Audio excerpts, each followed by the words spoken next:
The girl who stole my world. Riley's first step onto the polished linoleum of Crestwood High was like stepping into another world.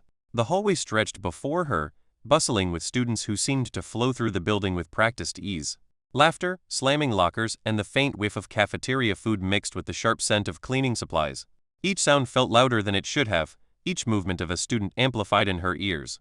She adjusted the strap of her backpack, hoping her hands didn't betray the nervous flutter in her chest. Stay invisible. Don't mess up. Just survive the first day. That mantra had carried her through countless first days, but something about this school, this hallway, felt different. And then she saw him. Nathan. He leaned against a row of lockers with an ease that suggested he owned every hallway he entered. Broad shoulders, neatly styled dark hair, and a grin that was equal parts charming and intimidating. He wasn't staring at her as most students might stare at a newcomer. He was sizing her up, like she was a puzzle he was eager to solve. Riley's stomach tightened, a mix of nerves and something she couldn't quite identify. He was infuriatingly attractive, but more than that, he had that look in his eyes, the kind that promised trouble. New girl, he said, voice low but cutting through the noise of the crowded hallway. You look completely out of place. Riley froze, gripping the straps of her backpack. Every fiber of her wanted to shrink away, to nod meekly and keep walking. But she didn't. Instead, she squared her shoulders and met his gaze evenly.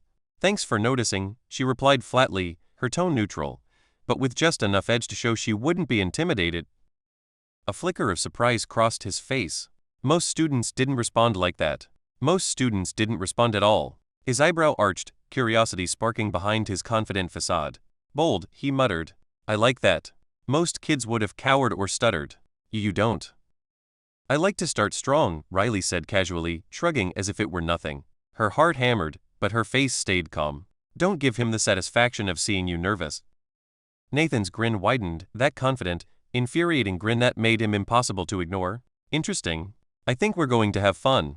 He stepped slightly closer, reducing the space between them. Not enough to be threatening, but close enough that Riley could feel the heat of his presence, the easy power in his stance. You look like trouble. I'm not the one you should worry about, she said evenly, her voice calm, though inside her chest was racing. I'm more likely to make you regret opening your mouth. For the first time in years, Nathan felt that thrill, the one he got when someone refused to bow to his teasing, when someone didn't fall under his charm immediately. Her words weren't just defiance. They were clever, sharp, fearless. He stepped back slightly, crossing his arms and tilting his head in appreciation. Interesting. Very interesting. Riley raised an eyebrow. I take it that's a compliment or a threat? Maybe both, he said, smirking. Depends on the day. She laughed softly, just enough to keep him off balance. I guess we'll see, won't we? Nathan's eyes darkened slightly, a spark of genuine curiosity flashing. He wasn't used to someone like her. Most people fell into predictable patterns: fear, admiration, or annoyance. Riley defied expectation, and that made him want to push her even more, to tease her, to test her limits. The bell rang, slicing through the tension. Students surged forward, and Riley moved with the flow, but she felt Nathan's gaze on her the entire way. She stole a glance over her shoulder. He was still leaning casually against the lockers, watching her. And for a moment, it felt like he wasn't looking at her at all, but straight into her. Why is he so intense? She wondered. By the time Riley reached her first class, she had already noticed several things. Nathan had a way of commanding attention without trying. People noticed him, laughed with him, and feared him all at once. He wasn't cruel for the sake of cruelty. His teasing had a rhythm, a playful edge. And somehow, despite the initial annoyance, she felt intrigued. Her first class was a blur of introductions, schedules, and awkward seating arrangements. She chose a spot near the back, hoping to remain unnoticed. But she wasn't invisible. Nathan's friends, 3 boys and 2 girls, kept glancing her way, whispering, smirking. And she noticed him in the doorway at the end of the period, leaning against the frame, watching, waiting. Lunch was worse. Cafeteria chaos. Noise. Smells. People forming groups and sitting in circles like islands of familiarity she couldn't reach. Riley navigated carefully, tray in hand, searching for a quiet corner. Mind if I join you? She froze. The voice came from behind. Slowly she turned, and there he was. Nathan, holding a tray with a sandwich and soda, grinning like he had just won a challenge. You don't scare easily, he said, sliding into the seat across from her. Most girls would have run screaming by now. Riley set her tray down, keeping her tone neutral. I like to observe before I panic. Helps me survive in unfamiliar environments. Nathan leaned back, arms spread casually on the bench, studying her like a puzzle. Observation. Smart. Strategic. I like that. Most people just react. I also don't follow the rules blindly, she added, glancing at him. So if you were hoping to intimidate me into submission, good luck. Nathan chuckled, eyes glinting with mischief. Challenge accepted. For the next 20 minutes, they engaged in a verbal duel, small comments, teasing jabs, sarcastic remarks. Each one was met with a counter, each smile or smirk responded with a sharper retort. Around them, other students began to notice the new girl and the golden boy exchanging words like knives wrapped in silk. Riley couldn't deny the thrill. His presence was electric, frustrating, and dangerous in ways she hadn't expected. And Nathan? He was visibly intrigued, leaning in slightly when she spoke, catching her words like they were secrets only he could understand. Finally, the bell rang, signaling the end of lunch. Nathan stood, brushing crumbs from his tray. I think this is going to be fun, he said, his voice low, almost a promise. You're bold and I like that. Most people don't stand up to me like you just did. Riley raised an eyebrow. You really think this is a game? Maybe, he said with a grin, but the kind of game you can't walk away from. And with that, he turned and disappeared into the crowd, leaving Riley with her heart pounding, her mind buzzing, and a certainty she hadn't felt in a long time. She was in for the fight of her life and she wasn't sure if she was ready to win. As she walked to her next class, she caught a glimpse of him at the end of the hall, leaning against the lockers, watching her leave. And even though she hated to admit it, part of her wanted him to follow. The morning sun filtered through the tall windows of Crestwood High, catching dust motes that danced like tiny sparks in the hallways. Riley adjusted the strap of her backpack and took a deep breath. Day 2. A fresh start, a chance to blend in if blending in were actually an option at a school like this. From the moment she stepped into the hall, she sensed it. Nathan was already there. Leaning casually against the lockers near the staircase, he had that infuriating aura of effortless confidence. His dark eyes scanned the hallway, and then, inevitably, they found her. Morning, new girl, he called, his voice low but cutting through the hum of students moving past. Sleep well, or are you still plotting how to survive me today? Riley's stomach twisted. The urge to shrink away battled with something deeper, something that drew her to him like a current she couldn't resist. She squared her shoulders and met his gaze evenly. I slept fine. But if surviving you involves constant sarcasm and obnoxious charm, I may be in trouble. A flicker of surprise crossed Nathan's face. Most students either ran or mumbled apologies when confronted. Not Riley. She held her ground. Bold, he said, a low chuckle escaping. I like that. Most kids would have cowered or stuttered. You don't. I like to start strong, she said, shrugging. Don't let him see your nerves, she reminded herself. Nathan grinned. That smile, the one that made her pulse quicken without her permission, spread slowly. Interesting. I think we're going to have fun. You think this is a game? She asked, raising an eyebrow. Depends on the day, he said, stepping slightly closer. Close enough that the air between them felt charged, yet not touching. But I like a challenge. And you look like trouble. Riley met his step with one of her own. I'm not the one you should worry about, she said evenly. I'm more likely to make you regret opening your mouth. The corner of Nathan's mouth twitched in amusement. For the first time in years, he felt that spark, the one he got when someone refused to bow to his teasing, someone who refused to play the predictable game. Interesting, he muttered. Very interesting indeed. Riley tilted her head slightly, studying him. Is that a compliment or a threat? Maybe both, he said, voice low, lips curling into that teasing smirk. Depends on whether you survive it. She laughed softly. Good luck with that. The hallway bell rang, jolting the students into motion. Riley moved with the crowd, but she felt his gaze on her the entire way. She dared a glance over her shoulder. Nathan leaned casually against a locker, watching her leave, his smirk still firmly in place. Why is he so intense? Riley thought, a shiver of anticipation running through her. Class passed in a blur. Riley focused on her notes, her teacher's instructions, and the chatter of students around her, but Nathan's presence lingered in her mind like a shadow she couldn't shake. He's infuriating, she thought. And somehow I can't stop thinking about him. By lunchtime, Riley found herself navigating the crowded cafeteria. Students clustered around tables, voices overlapping in a loud, chaotic symphony. She spotted a mostly empty corner and made her way toward it, tray in hand. Mind if I join you? Riley froze, her fork halfway to her mouth. Slowly, she turned and there he was, sliding into the seat across from her as if it were natural. "You're brave," he said, voice low, eyes sparkling with mischief. "Most girls would have run screaming by now." Riley met his gaze evenly. "Or maybe they're smart enough to know when to pick their battles. I prefer to pick mine carefully." Nathan leaned forward slightly. "Careful, huh? That sounds like a warning. Yet here you are, curious." "I like to know my opponents before I fight," she replied softly. "That way I can plan my moves." Nathan's eyes darkened, and for a fleeting moment, the playful smirk shifted to something more serious, more calculating. "Observation. Strategic thinking. Smart. I like that. Most people just react without thinking." Riley raised an eyebrow, feeling a flush creep up her neck. "So you're saying I'm not like everyone else?" "Not even close," he murmured, leaning back just slightly.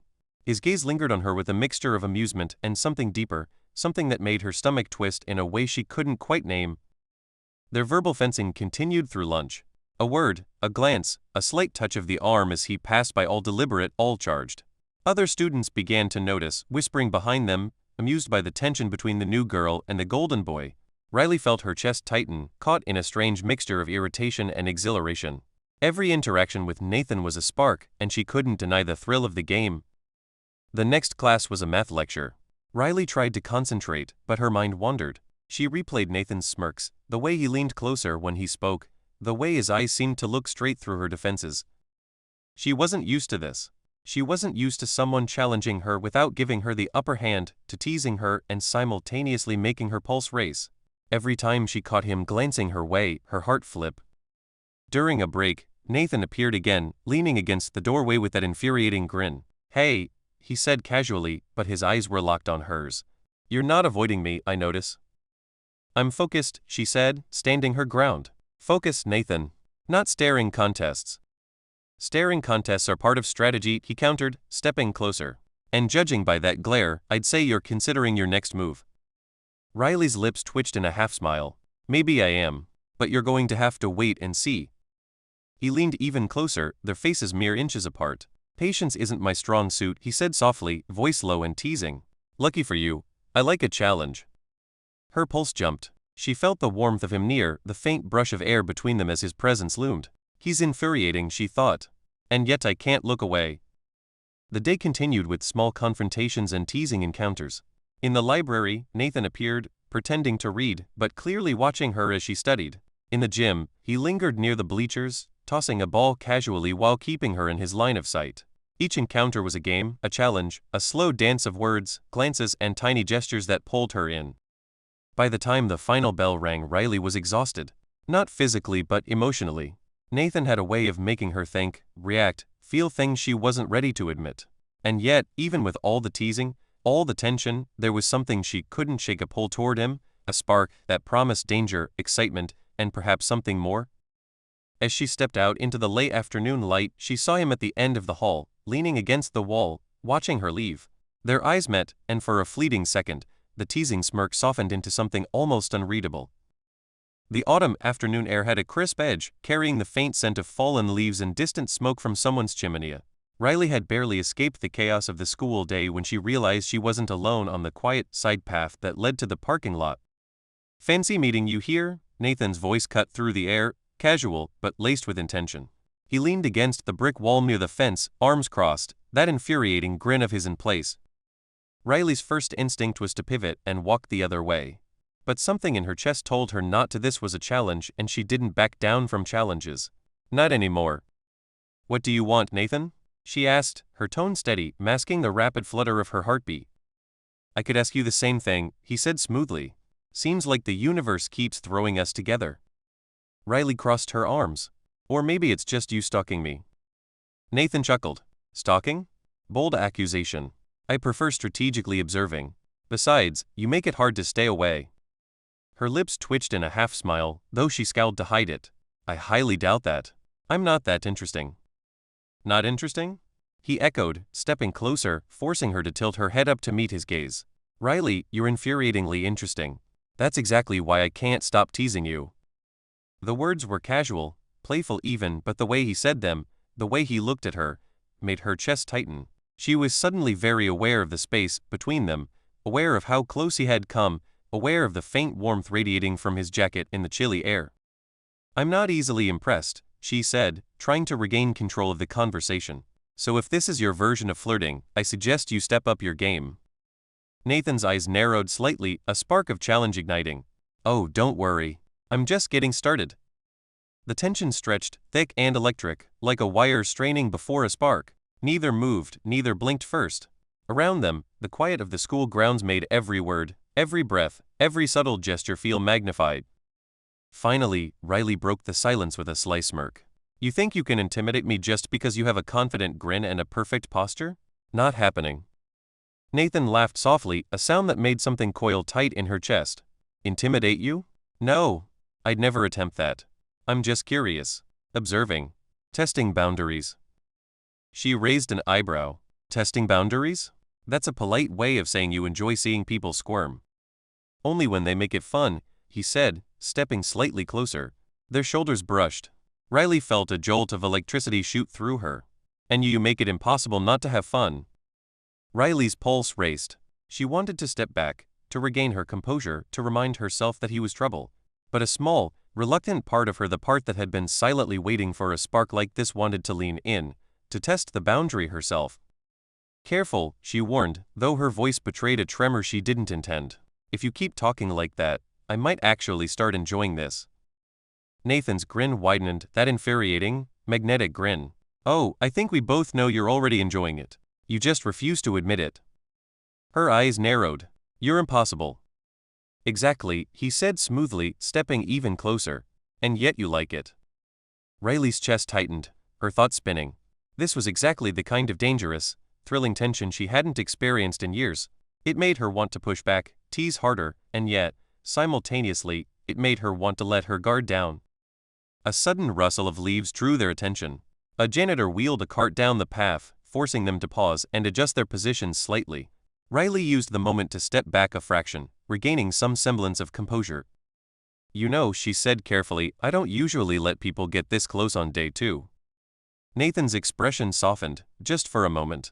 "I like breaking rules," he admitted. "And I like finding people who refuse to back down. You really are rare." Riley blinked, caught off guard by the hint of vulnerability beneath his confident facade.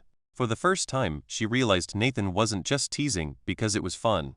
He was curious about her, intrigued by her, and maybe, just maybe, he was feeling something he hadn't expected either. "I'm not rare," she murmured, more to herself than to him. "I'm just cautious." Nathan tilted his head, studying her with that intense, unreadable gaze. "Cautious, yes. But there's fire in you. I can see it." She felt a shiver run down her spine. The fire he saw in her wasn't just confidence, it was curiosity, defiance, attraction, and a flicker of vulnerability she hadn't intended to reveal. "Maybe," she whispered, lowering her gaze briefly. "Maybe you're just good at noticing things." "Maybe," he said, his voice dropping slightly, almost conspiratorial. "Or maybe I'm just paying attention to the right person." The words lingered in the air, heavy with unspoken meaning. Riley's heart thumped in her chest. She had spent her life avoiding being seen, hiding behind clever comebacks and sarcasm. And yet here was Nathan, seeing her in a way no one else had. For a long moment, they stood like that, two people caught in the electricity of proximity, verbal dueling giving way to a charged, almost magnetic pull neither wanted to break. Finally, Riley cleared her throat, stepping back just enough to regain her composure. "Well, this has been educational," she said lightly, though her pulse still raced. "But I think I should get going before someone actually sees the two of us standing alone here." Nathan laughed softly, a low, amused sound that made her chest flutter. "Smart. But I'll see you tomorrow, new girl. And tomorrow I'll have a few more moves to test your defenses." Riley smirked, a thrill running through her. "I'll be ready." And as she walked away, Nathan watched her go, the smirk never leaving his face. Something about her, the fire, the defiance, the spark, had captured his attention in a way no one else ever had. The late afternoon sun cast long shadows across the Crestwood High parking lot, painting golden streaks along the brick walls. Riley adjusted her backpack strap, inhaling a shaky breath. She knew detention wasn't going to be anything ordinary, not with Nathan involved. Her pulse quickened even before she reached the library entrance. And there he was. Nathan, leaning casually against the wall, arms crossed, smirk in place, like he owned the universe. "Late," he said simply, as if the accusation carried weight beyond the obvious. I'm not late, Riley shot back immediately, though her heartbeat betrayed her calm tone. Technically, yes, he said, tilting his head, eyes glinting. And technically, we're now forced to spend the next 2 hours together. Her stomach sank slightly. Forced proximity? Nathan grinned, taking a step closer. Yep, don't worry. I'll try to make it bearable for you. Riley narrowed her eyes. You mean, you'll try to make it entertaining for yourself? He laughed, loud and amused. Touché. But don't think for a second I won't enjoy watching you squirm while you pretend you're all composed. She rolled her eyes and pushed the library door open. Inside, the library smelled of polished wood and old paper, a comforting contrast to the chaos of the hallways. Riley spotted a corner table and set her backpack down, hoping for some semblance of personal space. Nathan, however, had already claimed the chair across from her, slumping casually like a king taking his throne. Well, look at you, Nathan said, eyes scanning her from head to toe. New girl, trying to act like she's going to survive detention without me noticing her brilliance. Riley smirked. Brilliance? Surviving detention is hardly brilliant. Besides, I'm here for the assignment, not your approval. Nathan leaned back, arms behind his head, smirk widening. Approval isn't my style. Provocation is. And you're positively provoking. Riley shot him a glare, though her lips twitched. Provoking? Please. I think we both know I'm merely surviving your overwhelming personality. Overwhelming? He echoed, mock horror. I prefer electrifyingly irresistible. But you're surviving, I'll give you that. Barely. The first hour passed in a blur of textbooks and whispered debates. Riley tried to focus on her history notes, but Nathan made it impossible to concentrate. Every correct answer she gave was met with exaggerated groans. Lucky guess, he muttered at one point. Lucky? Hardly, Riley shot back. Skill, strategy, intelligence, things you wouldn't know much about. Nathan leaned forward, resting his chin on his hand, smirk curling. Intelligence? My. Dangerous words in my presence. Are you trying to challenge me? I'm not challenging you. I'm merely demonstrating why I can outlast you. Outlast me? He raised an eyebrow. Bold claim. You should know I don't lose.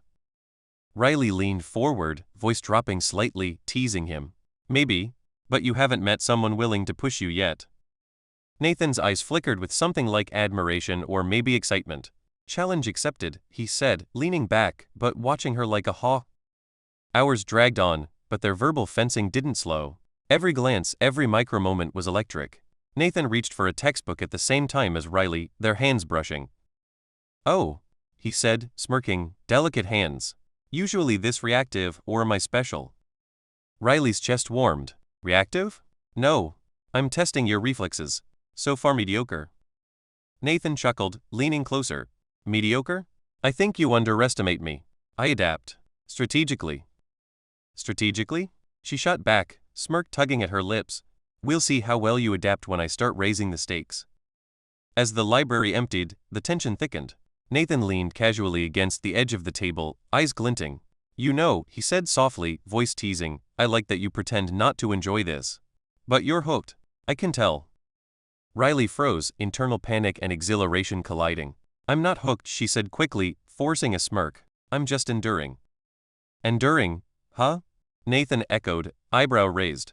You're charmingly deceptive. But don't lie to me, your pulse betrays you. Her face heated.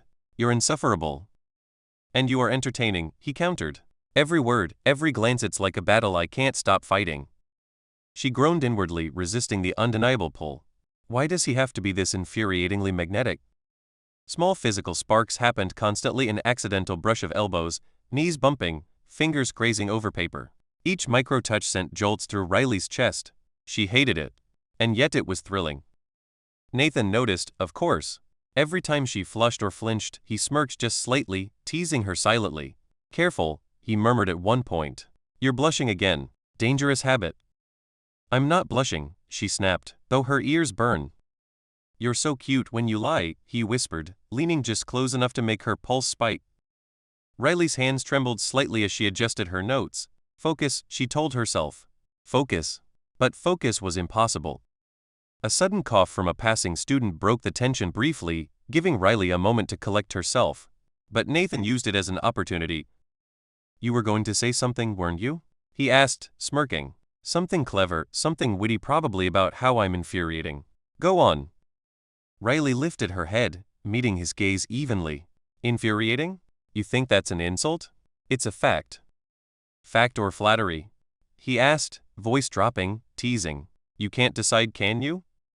She felt her chest tighten. I can decide. And I say I don't care.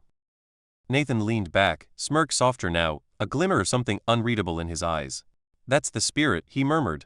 I like a girl who keeps me guessing. By the time the bell rang, signaling the end of detention, both of them were exhausted not from study, but from the verbal sparring, teasing, and emotional energy. Riley stood, grabbing her backpack. You know, Nathan said, voice low, smirk returning, this has been fun. But don't think you're getting away that easily. Tomorrow, I plan to test your defenses again. Riley shot him a glare, heart racing. Good. I'll be ready. And watch your smugness, it might be your undoing. He laughed softly. I'll take my chances. As she stepped outside, the cool autumn breeze brushing her face, Riley realized the truth. The teasing, sarcasm, and playful bullying weren't just infuriating, they were addictive. Every glance, every word, every brush of a hand had her hooked.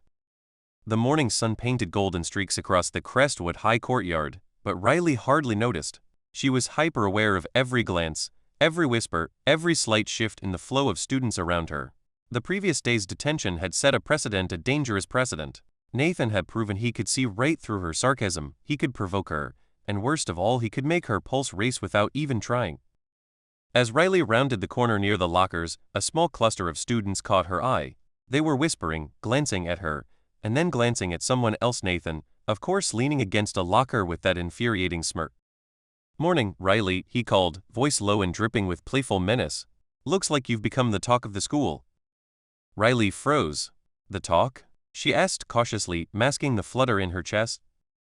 Apparently, Nathan said, shrugging as if it were nothing, the new girl who survives detention with sarcasm is quite the topic of conversation. Her stomach twisted. Students were whispering about her, yes, but what exactly were they saying? She scanned the crowd. A girl from her history class shot a pointed glance and then snickered to her friend. Riley clenched her fists, fighting the sudden urge to storm over and confront her. Nathan leaned casually against the lockers, smirk widening. Relax, he whispered, loud enough for her to hear. It's all harmless speculation mostly. Riley exhaled slowly, trying to regain her composure. Harmless?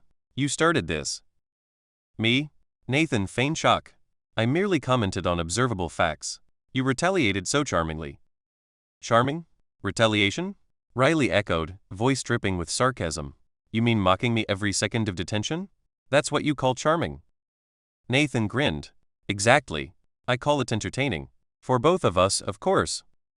Entertaining for him, infuriating for me, Riley thought grimly. First period passed in a haze of whispered rumors and sidelong glances. Riley tried to focus on the teacher's lecture about the Industrial Revolution, but Nathan's presence loomed like a shadow over her concentration. He sat at the front, tossing sly glances her way, his fingers tapping rhythmically on his desk. Every glance, every subtle smirk, felt like a personal challenge. When the teacher assigned a group project, Riley's heart sank. She was paired with Nathan. Looks like fate has a sense of humor, she muttered under her breath as she approached the table. Nathan leaned back in his chair, eyes glinting. Or maybe it's strategic. You and I together? Irresistible combination. Strategic? That's your excuse for whatever this is? Riley asked, voice sharp. Annoying? He countered smoothly. Yes. Entertaining? Absolutely. Challenging? You bet. But irresistible? I stand by that.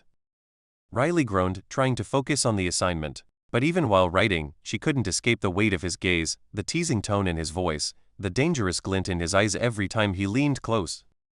As they worked, a small group of students passed by, whispering and giggling. Riley caught fragments of their conversation. Did you see them in the library yesterday?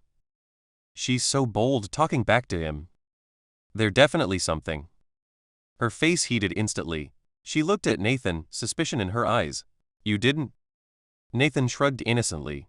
I might have mentioned you? Maybe? His smirk said it all. Riley buried her face in her hands. This is a nightmare, she thought. Now everyone thinks we're what exactly? By lunch, the tension had escalated. The cafeteria felt like a battlefield, every glance from other students magnifying her awareness of Nathan.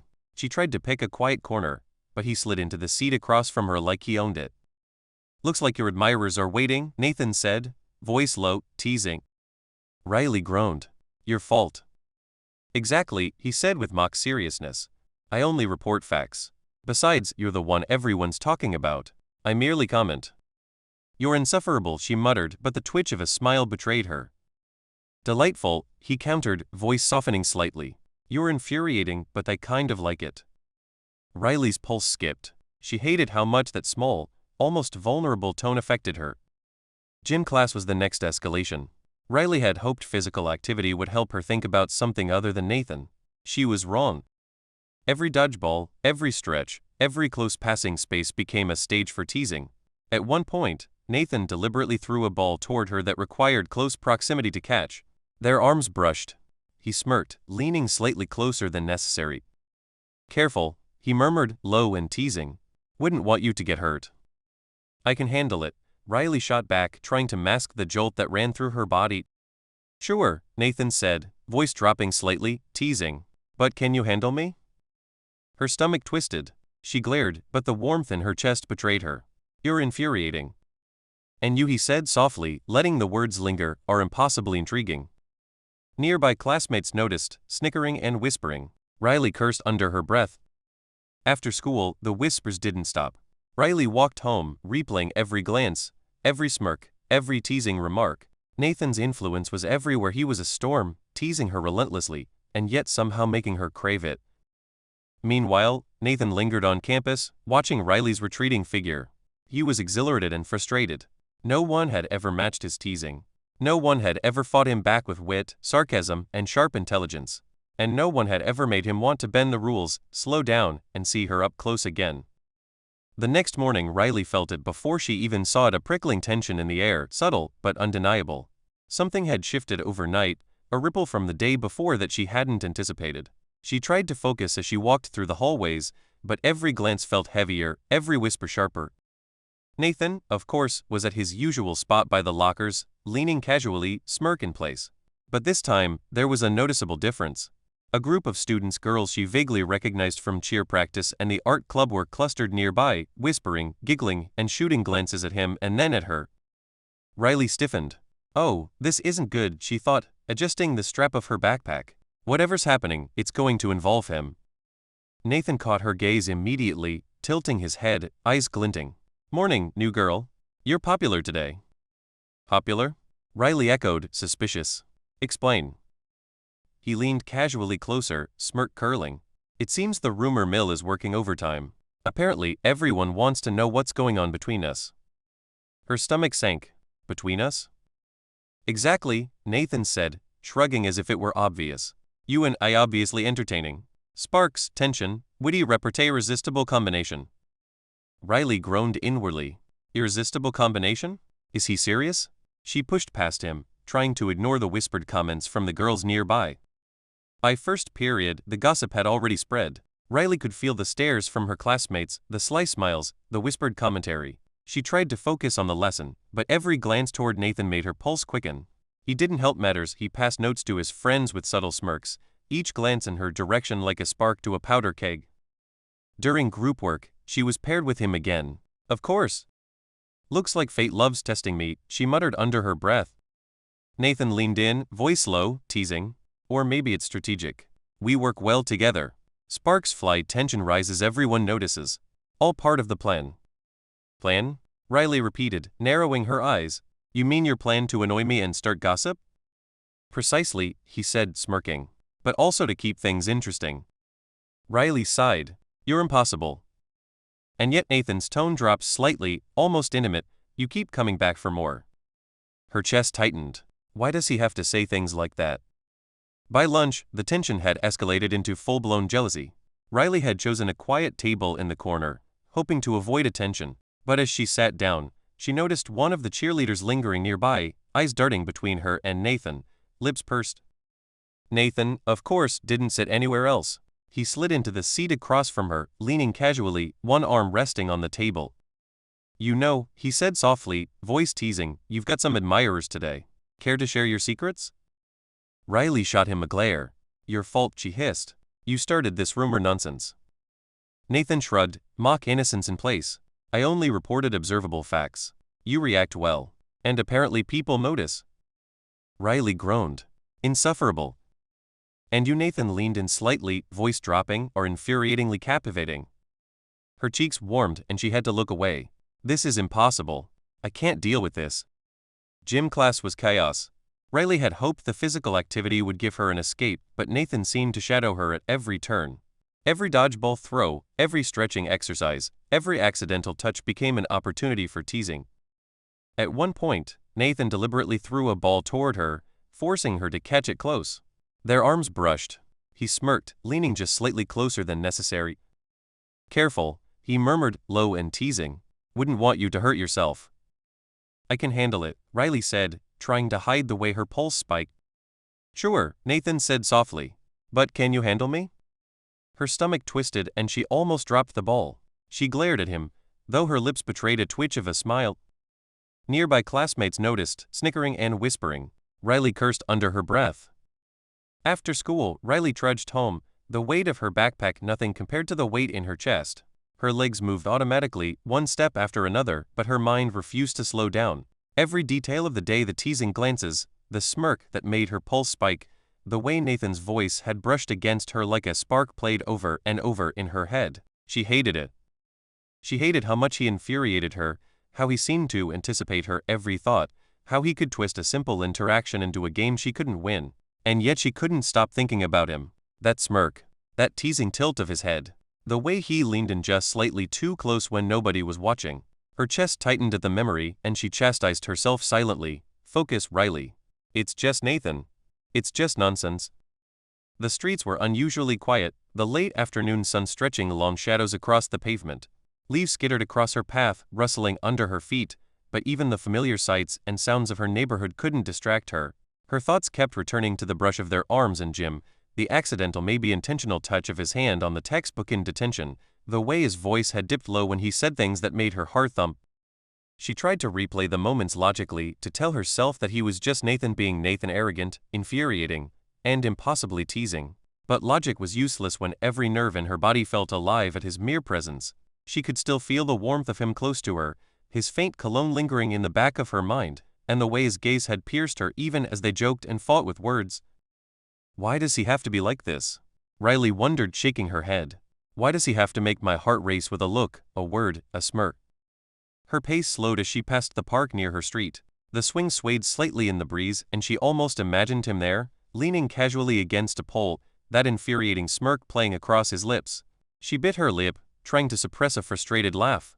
He's everywhere even when he's not. Riley's chest ached not from physical exertion, but from a storm of conflicting feelings she wasn't ready to admit. Anger, frustration, infuriation, and something dangerously close to longing. She hated how much he made her feel. She hated the way he could make her cheeks burn without even touching her. She hated that she craved it. And yet, beneath it all, there was a thrill she couldn't deny, a pulse-quickening, stomach-flipping thrill that made her want more, even as she scolded herself for it. By the time she reached her front door, Riley was trembling slightly, both from the walk and from the whirlwind of emotions Nathan had stirred in her. She fumbled with her keys, finally letting herself in, and leaned against the door for a long moment, exhaling slowly. He's impossible, she whispered to herself. And I can't stop thinking about him. Even in the quiet of her room, with the familiar smell of books and laundry around her, she could still hear his voice teasing her, see the glint in his eyes, feel the brush of his hand on hers. It was maddening, overwhelming, and terrifying, and somehow irresistibly intoxicating. Riley collapsed onto her bed, letting out a long, shaky breath. Her backpack dropped with a soft thud to the floor, but it was nothing compared to the weight pressing on her chest, the weight of Nathan. She couldn't stop replaying the day in her mind. Every glance, every smirk, every teasing word felt magnified, as if the world had shrunk to a single point centered on him. She thought about detention first. The way he had leaned across the table, smirk curling, eyes alight with mischief as he commented on her handwriting. Why did that little tilt of his head make my stomach twist? She scolded herself. It was ridiculous. He was just teasing her. A simple, infuriating, arrogant tease, but somehow it had lodged itself deep inside her chest, sparking something she didn't want to admit. And the way he laughed. That teasing, soft laugh that seemed to echo in her head every time she closed her eyes. It wasn't just a laugh, it was a challenge, a dare, and a thrill all rolled into one. She could still feel the vibration of it, the way it seemed to wrap around her thoughts and squeeze her heart. Her mind flicked to the brush of their hands over the textbook. It was accidental, of course, right? Yet she could feel the warmth of that touch as though it had lingered on her skin. Her pulse had jumped at the contact, a surge of heat spreading through her chest, and she hadn't been able to stop it. Ridiculous, she whispered. It was just a book. But was it just a book? She shook her head, pressing her palms to her eyes. No, Riley. He's just infuriating. He's teasing. That's all. Yet she remembered the way he leaned closer, just slightly, when he spoke, letting his words trail along the edge of her awareness. Deliberate? Or am I imagining it? And then there were the moments in gym class. That one throw, perfectly calculated to force her into proximity with him. Their arms brushed again and she felt a spark shoot through her chest. She had glared at him, lips twitching with a smile she refused to admit. Why does every accidental touch feel like electricity? She pressed her pillow against her face, muffling the soft exhale that had escaped her. Every teasing word from him seemed to linger in the air. Can you handle me? The question had been playful, but her heart had responded with alarmingly rapid beats. She could still feel the warmth of him close, the glint in his eyes, the smirk that had been both infuriating and intoxicating. Her thoughts twisted to lunch. She remembered the girl from cheer practice, the sneering glance, the whispers, and the way Nathan had leaned across the table, that casual, teasing closeness, dropping words that made her pulse spike. He knows what he's doing, she thought bitterly. He's deliberately driving me crazy. Riley's stomach twisted. And yet why do I want him to? She sat up suddenly, grabbing a notebook from her desk. Maybe if she wrote it down, cataloged every detail, every interaction, she could make sense of it. Riley's Guide to Surviving Nathan, she muttered sarcastically to herself, flipping the page. Entry 1. Nathan is impossible. He smirks too much. He teases excessively. He makes my pulse jump. Entry 2. He laughs at me. Softly. Teasingly. I hate it. And I want more. Entry 3. He touches textbooks, throws balls, leans close accidentally, of course. I hate that my skin remembers every touch. Riley's handwriting grew sloppier as the entries continued. She didn't even notice herself blushing at the memory of the way he had smirked during detention, letting his gaze linger far too long. Every word, every look, every microgesture had imprinted itself onto her memory, a relentless echo she couldn't ignore. She remembered the whispers in the hallway, the glances from other students, the subtle jealousy and curiosity she could feel radiating from them. Nathan had noticed too, of course. He thrived on it, feeding the fire with carefully chosen words and gestures that kept her off balance. He's manipulating me, she thought. He knows exactly what he's doing. Riley clenched her jaw, leaning back against the headboard. And yet she could feel the strange pull in her chest.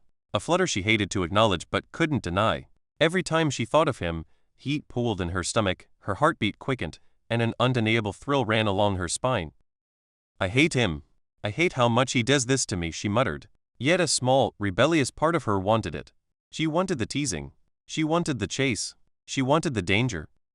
Her mind wandered back to the moments after gym class, when their arms had brushed over the ball, and she had felt a thrill that scared her. Scared her because it was so intense, so consuming, and so irresistible. Every teasing smile, every playful insult, every spark of sarcasm had become addictive. She hated it, and yet she craved it. Riley's fingers drummed against the notebook as she tried to organize her thoughts. He's infuriating. He's arrogant. He's impossible. But he's everything I can't stop thinking about. Her chest tightened at the admission. She wanted to close her eyes and block it all out, yet part of her wanted to remember every detail, savor every tiny spark of tension, every teasing glance. She knew, with a clarity that terrified her, that this was only the beginning. Because Nathan wasn't just infuriating. He wasn't just teasing. He was igniting something inside her she couldn't control. Something that made her pulse race, her thoughts scatter, her heart ache, and yet, in the strangest, maddening way, she wanted more. And the worst part? She knew she wasn't the only one feeling it.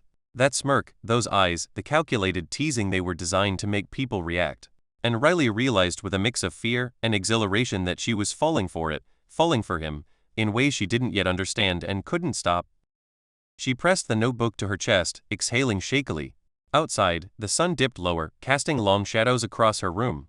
She hugged herself tightly, heart thudding in her chest. Tomorrow I'll face him again. Riley barely slept that night. Every time she closed her eyes, Nathan's teasing smirk and low, teasing voice replayed on loop in her mind. By the time she dragged herself out of bed the next morning, her chest already felt tight with anticipation and frustration. She had survived detention, the library, and even gym class with her dignity mostly intact, but now, the aftermath of yesterday's tension had taken on a life of its own. Stepping into Crestwood High, she felt it instantly. The hallway buzzed differently. Whispers trailed her footsteps, sidelong glances lingered longer than usual, and she could sense the subtle, calculating observation of Nathan at his usual locker corner. He leaned casually against the cool metal, arms crossed, smirk curling, eyes alight with a spark that made her pulse jerk unexpectedly. "Morning, new girl," he called, his voice low but audible enough to draw the attention of anyone within earshot. "Looks like your fan club is working overtime." Riley froze, adjusting the strap of her backpack. "Fan club?" Her voice was sharp, but her stomach betrayed her nerves. Nathan smirked, tilting his head. "Apparently, everyone's curious about the sparks between us." Her pulse jumped. "Sparks?" she repeated, incredulous.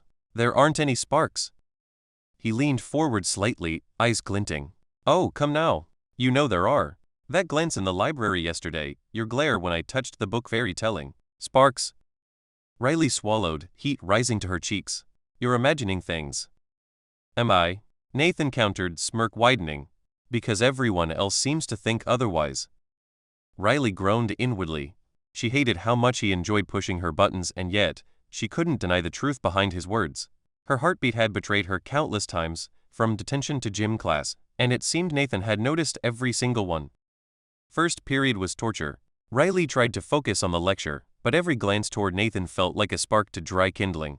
He leaned casually on his desk, pretending to take notes, yet his eyes followed her. Every subtle smirk, every flicker of amusement was magnified in her mind. When the teacher announced a partner project, Riley's heart sank. She was paired with Nathan. Again. "Fate has a strange sense of humor," she muttered, sliding into the seat across from him. Nathan's smirk deepened. "Or maybe fate is just smart. Strategic alignment. Sparks tension, irresistible, you know, the usual." "Strategic alignment?" Riley repeated, narrowing her eyes. "You mean your plan to annoy me and start rumors?" "Exactly," he said, eyes glinting. "And also to make you sweat just a little. Keeps things interesting." Riley clenched her pencil. "You're impossible." "And yet," Nathan murmured, leaning just slightly closer, "you can't stop thinking about me, can you?" Her stomach twisted violently. I'm not thinking about you," she said quickly, though her pulse betrayed her lie. "Sure," he said softly, voice like silk, smirk curling. "Keep telling yourself that." By lunch, the hallway buzz had escalated into a low hum of whispers and stifled laughter, weaving around Riley like a net she couldn't escape. Every step she took seemed amplified, every glance in her direction magnified. Students parted subtly as she walked past, some daring to stare longer than they should, others nudging friends and giggling when they thought she wasn't looking.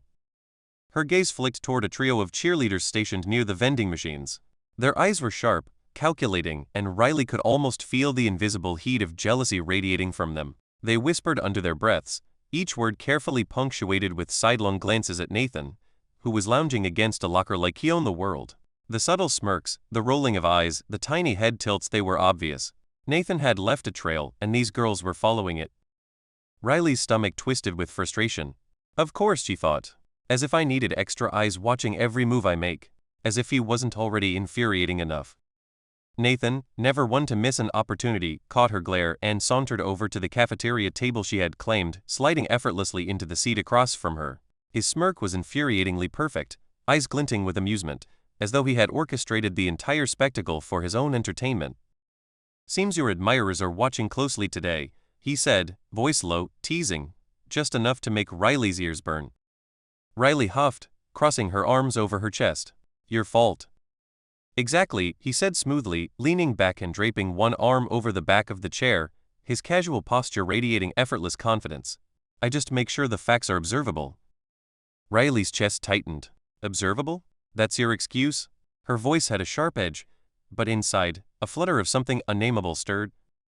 "Of course," Nathan said, eyes locking onto hers with that maddening, teasing glint. "Why make things easy when you can make them interesting?"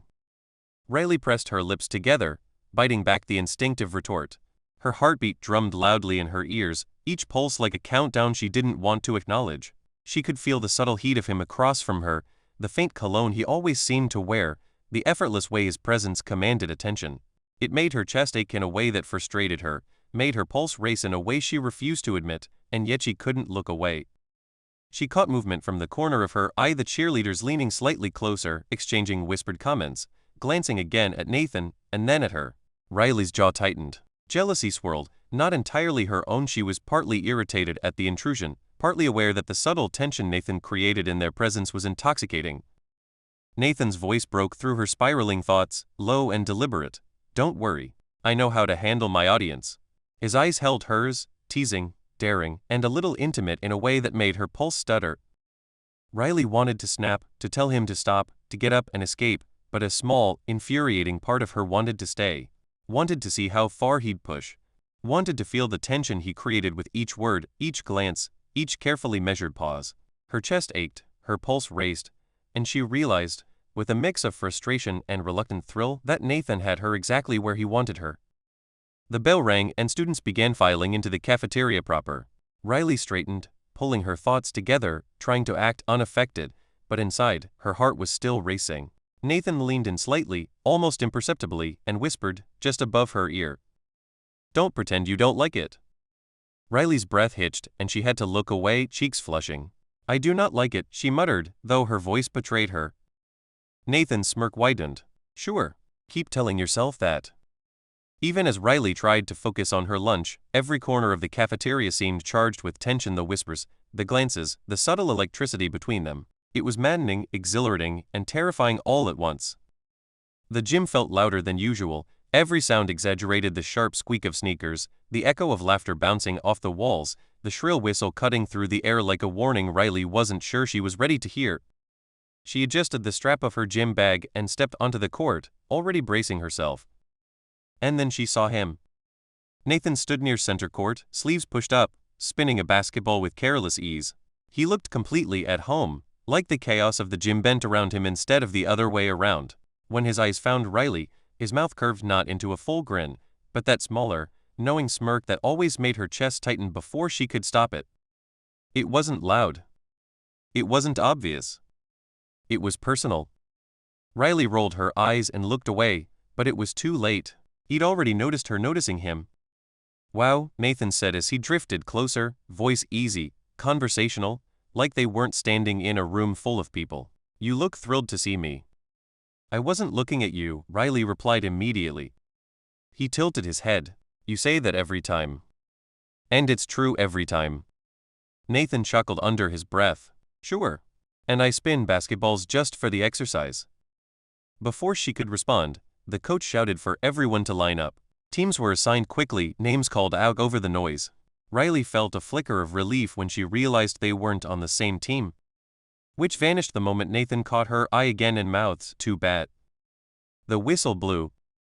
The game started fast, bodies moving, shouting, laughing. Riley threw herself into it, determined to focus. She ran hard, passed cleanly, ignored the way Nathan kept drifting into her line of sight like he was orbiting her on purpose. Then suddenly he was there. Blocking her path. Not touching her. Just close enough.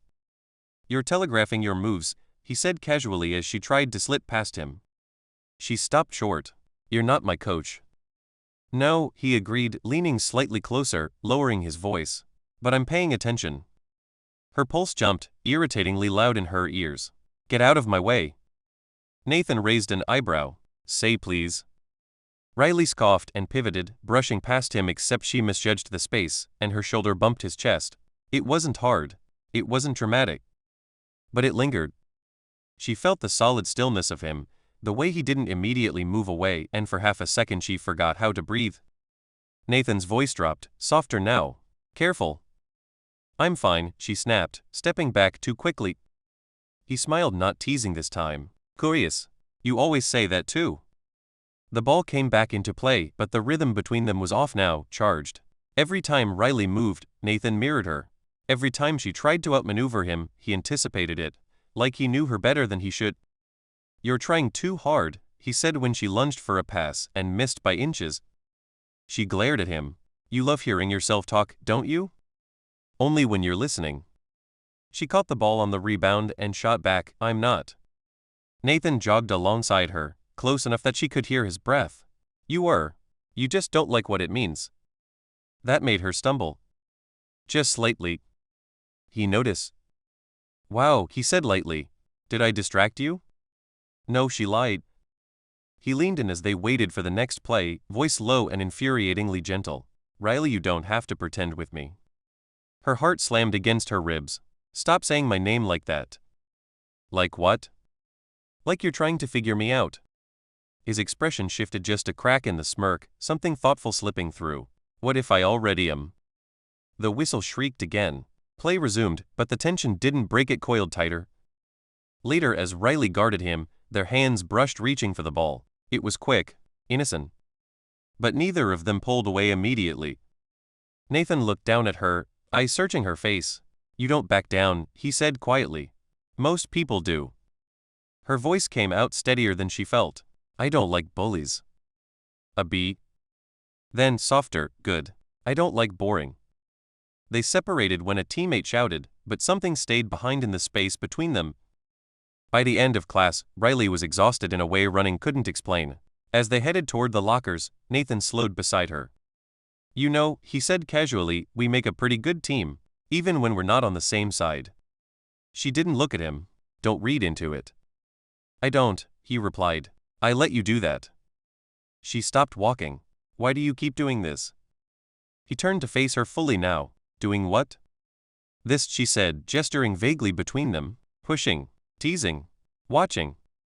Nathan held her gaze, expression unreadable for once. Because you react. Because you don't disappear when I challenge you. Because you look at me like you're trying to decide whether you hate me or... He stopped himself. Riley's breath caught. Or what? For a moment, he didn't answer. Then he smiled again, but slower, softer. You'll figure it out. He walked away before she could respond, leaving Riley standing there, heart racing, chest aching, thoughts spiraling. She hated him. She challenged him. And somehow, without meaning to, she was starting to feel him everywhere, even when he wasn't there at all. The locker room was louder than Riley expected. Metal doors clanged open and shut, laughter echoed off tiled walls, voices overlapped in careless bursts. The sharp scent of deodorant and sweat hung in the air, heavy and disorienting.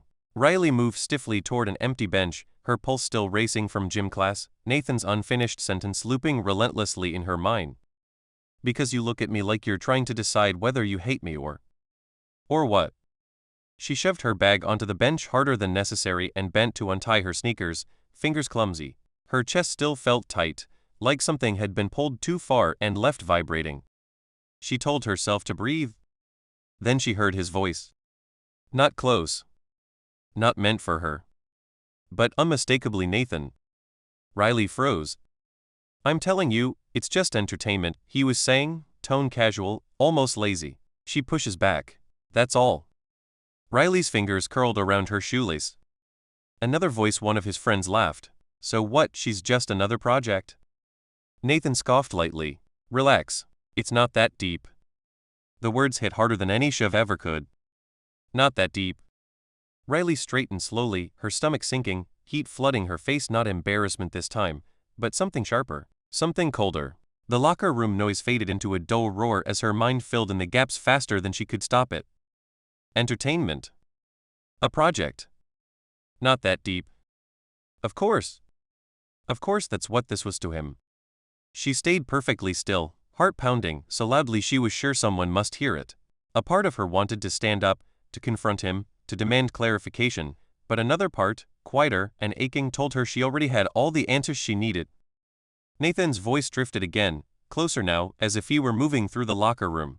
She's not fragile, he added. She can handle it. Riley's jaw tightened. Handle it. She grabbed her bag and stood abruptly, the bench screeching slightly against the floor. A few girls glanced at her, then away. Riley didn't care. She pushed past them, heading for the exit. And nearly collided with Nathan himself. They stopped short, inches apart. For a split second, neither of them spoke. Nathan's expression shifted instantly when he saw her face. The teasing ease vanished, replaced by confusion, then something like concern. Hey. Riley stepped back. Don't, she said quickly, her voice tight. Nathan frowned. Don't what? Don't pretend you didn't just say that, she snapped, eyes flashing. He blinked. Say what? She laughed once, sharp and humorless. Wow, you really are good at this. Riley, he said, lowering his voice, instinctively stepping closer. What are you talking about? She squared her shoulders, forcing herself to meet his gaze. I heard you. Entertainment. Not that deep. Nathan stiffened. That's not. So congratulations, she cut in. You win. Whatever game this is, you can stop playing it with me. His jaw clenched. You're taking it out of context. Oh, am I? She shot back, because it sounded pretty clear from where I was standing. Where were you standing? He asked sharply. Eavesdropping? Her eyes narrowed. Deflecting already? He exhaled, dragging a hand through his hair, frustration flashing across his face. I wasn't talking about you the way you think. Then explain it, she challenged, voice shaking despite her effort to steady it. Explain how I'm not just some distraction to you. For a moment, Nathan hesitated. And that hesitation, just that fraction of a second, was enough. Riley's chest tightened painfully. Right, she said softly. That's what I thought. She turned to leave. Riley, wait, Nathan said, grabbing her wrist instinctively. The contact sent a jolt through both of them. She looked down at his hand, then back up at him. Let go. Slowly, reluctantly, he did. I don't mess with people I don't respect, he said, voice low, urgent. You think I'd bother with you if you didn't matter? Her eyes burned. You don't get to decide what matters means for me. She stepped past him, shoulders rigid, heart breaking in quiet, furious pieces. Nathan stood there, watching her go, realization dawning too late as the locker room noise rushed back and around him. He'd pushed too far. The days didn't just pass, they dragged. For Riley, time stretched thin and brittle, every hour weighed down by restraint. She moved through the school like she had learned how to fold herself smaller, quieter, more contained. Not weak. Never weak. Just seal. She stopped arriving early, stopped lingering after class, stopped giving herself opportunities to run into Nathan by accident. And yet, the absence of him was everywhere. She felt it when she sat at lunch and realized she no longer had to brace herself for his voice sliding into her space. She felt it when gym class ended, and there was no lingering tension buzzing under her skin, just exhaustion and a hollow calm that didn't feel like peace. She told herself that this was better. That clarity was better than confusion. That distance was better than being played with. Still, some nights, when her room was dark and the world had gone quiet, the memories crept in uninvited. Not the locker room. The before. The way he'd looked at her like she was something unexpected. The way his voice softened when he said her name. The way he challenged her not to tear her down, but to pull something sharp and alive out of her. She pressed a pillow over her face sometimes, not to cry, she refused to give him that, but to silence the ache that kept blooming in her chest. It wasn't real, she reminded herself. He said so himself. Across the school, Nathan was unraveling. Not dramatically. Not in ways people could easily point out, but the cracks were there, spiderwebbing through everything he did. He laughed a second too late. Snapped a little too fast. Went quiet when he used to dominate rooms. His friends noticed first. Dude, one of them said during lunch, waving a fry in front of Nathan's face. You alive? Nathan blinked. What? You've been staring at your tray like it personally offended you. Nathan glanced down. He hadn't even realized he'd stopped eating. Just tired, he muttered. It was a lie. He wasn't tired. He was restless, unsettled, haunted by the look on Riley's face when she'd stepped away from him in the locker room, hurt sharpened into resolve. That look replayed in his head at the worst times. In class. In the shower. At night, when his room was dark and there was nothing to distract him from the truth.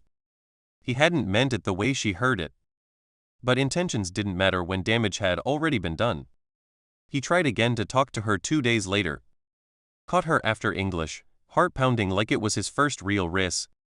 Riley, he said, not teasing this time, not smooth, just honest. She paused. For one terrifying moment, he thought she might turn around. Then she adjusted her bag on her shoulder and kept walking. Didn't speed up.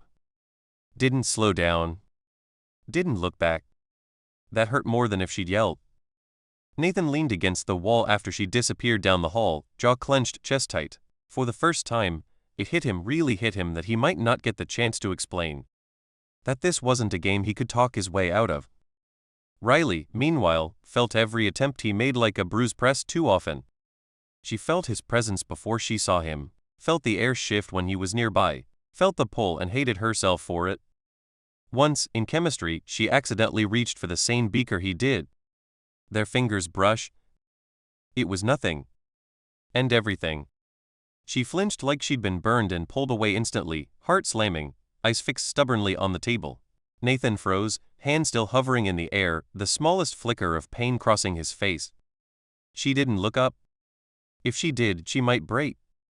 That night, Riley sat on her bed, knees drawn to her chest, staring at her phone. Nathan's name sat unread in her notifications, one message from days ago she'd never open.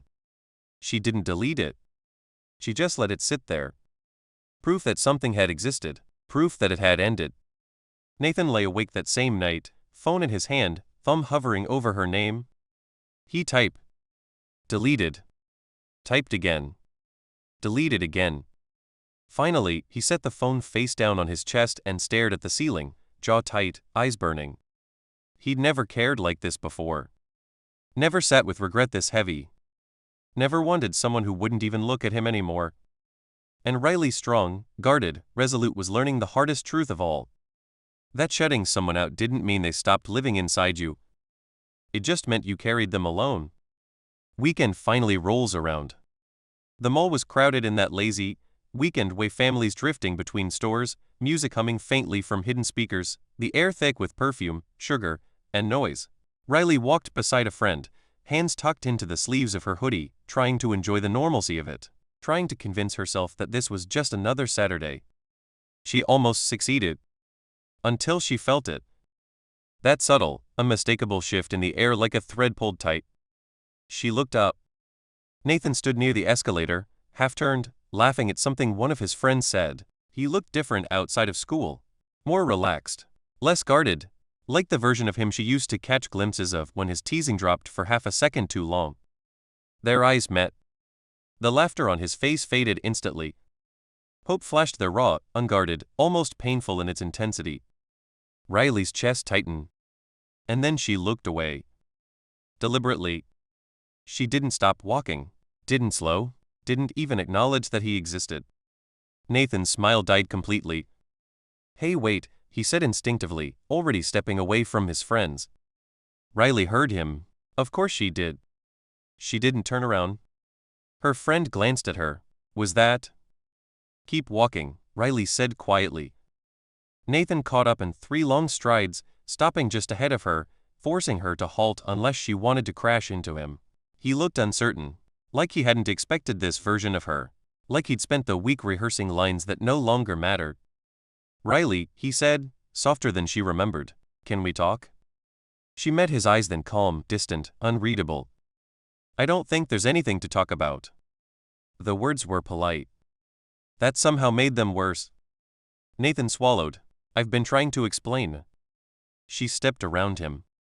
He followed. Please, he said, the word rougher now. Just a minute. She stopped again, exhaling slowly, like she was steadying herself for something unpleasant. When she turned, her expression was controlled to the point of cruelty, not because she wanted to hurt him, but because she couldn't afford not to be. You had a minute, she said. You had several. You said what you meant. His jaw tightened. You heard part of a conversation. That was enough, she replied. Nathan ran a hand through his hair, frustration bleeding through. It wasn't about you the way you think. Riley's eyes flickered just once. You don't get to decide how it felt to hear it. That landed. Horror. People flowed around them, oblivious, but Nathan felt like the floor had tilted under his feet. I never meant to make you feel like you didn't matter. She tilted her head slightly. Intent doesn't change impact. He stared at her like he was seeing her for the first time, not sharp, not defensive, just tired. Hurt. So that's it? He asked quietly. You're just done? Riley hesitated. Just for a second. Then she nodded. I'm choosing not to keep chasing clarity from someone who never gave it freely. She stepped past him again, this time without resistance. Nathan didn't follow. He stood there as she disappeared into the crowd, the noise of the mall crashing back into him all at once. Laughter. Music. Life continuing like nothing had shattered. His friends called his name from behind him. He didn't answer. Across the mall, Riley leaned against a storefront window, breath unsteady, fingers clenched in her sleeves. Her reflection stared back at her, composed, distant, untouched. But her heart was pounding. Because the truth, the cruel, aching truth, was that giving him the cold shoulder had taken everything she had. And walking away didn't mean she felt stronger. It just meant she felt alone. Riley didn't realize how fast she was walking until her friend had to jog a few steps to keep up. "Riley, hey," her friend said gently. "Do you want to talk about that?" Riley shook her head, lips pressed tight. If she opened her mouth, something fragile and unmanageable might spill out. She kept moving, past bright storefronts and crowds that suddenly felt too loud, too close. Her phone buzzed in her pocket. She knew without looking. "Nathan?" She didn't stop walking. Didn't slow. She pulled the phone out just long enough to silence it and slide it back in, her hand trembling despite her resolve. Behind her, Nathan hadn't moved for a long moment. The place where Riley had stood felt colder now, like something essential had been taken with her. His chest ached not sharply, but in that dull, spreading way that made breathing feel heavier than it should. He watched the crowd swallow her up. That was it then. He exhaled slowly and turned away from the escalator, hands shoved deep into his jacket pockets, jaw tight. His friends were waiting near a sneaker store, mid-conversation, laughing about something trivial. "Yo," one of them said. "You good?" Nathan nodded automatically. "Yeah." The light tasted bitter. They kept walking, weaving through the mall, but Nathan barely registered where they were going. His phone buzzed in his hand, an unread draft message he'd typed and erased so many times it felt burned into his screen. "I didn't mean it like that. You matter to me. Please." He didn't send anything. Across the mall, Riley ducked into a quiet bathroom near the food court, locking herself into a stall the second she was alone. The noise outside dulled to a distant hum. Her breath hitched. She pressed her forehead against the cool metal wall, eyes squeezed shut, fingers curling into the fabric of her sleeves. "Don't cry," she told herself fiercely. "You did the right thing." But her chest felt hollow, like she'd torn something out and left the space empty on purpose. She replayed his face, the surprise, the hurt he'd tried and failed to hide, the way his voice had softened when he said her name. It would have been easier if he'd been cruel. Instead, he'd looked undone. Riley swallowed hard and straightened, wiping her eyes even though no tears had fallen. She washed her hands slowly, grounding herself in the ordinary motions, then checked her phone. One missed call. 2 unread messages. She didn't open them. Back in the mall corridor, Nathan lagged behind his friends, the world feeling oddly distant. Every laugh sounded too loud. Every happy couple felt like a personal offense. He glanced once over his shoulder, stupid, hopeful, and saw nothing but strangers. Something twisted in his chest. He hadn't realized how much of his attention had been tuned to her until it was gone. That night, Riley lay awake long after midnight, staring at the glow of her phone on the nightstand. She finally unlocked it, fingers hovering. She read his messages. "Can we please talk? I never meant to hurt you." Her throat tightened.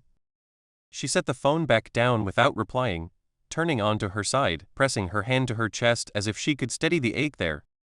Across town, Nathan sat on the edge of his bed, phone in hand, watching the screen stay dark. For the first time, the silence didn't feel like space. It felt like distance. And neither of them slept much that night, both trapped in the same thought they refused to say out loud. Seeing each other again had only made it worse. And walking away hadn't ended anything at all. Sunday arrived without mercy. For Riley, the day felt suspended, like the world had agreed to move more slowly just to give her time to think and suffer. She stayed in bed longer than usual, staring at the ceiling, replaying them all over and over. The way Nathan had looked at her. The way his voice had cracked just slightly when he said her name. She told herself she'd done the mature thing. The self-respecting thing. So why did it feel like grief? She forced herself up, showered, dressed, went through the motions of normalcy.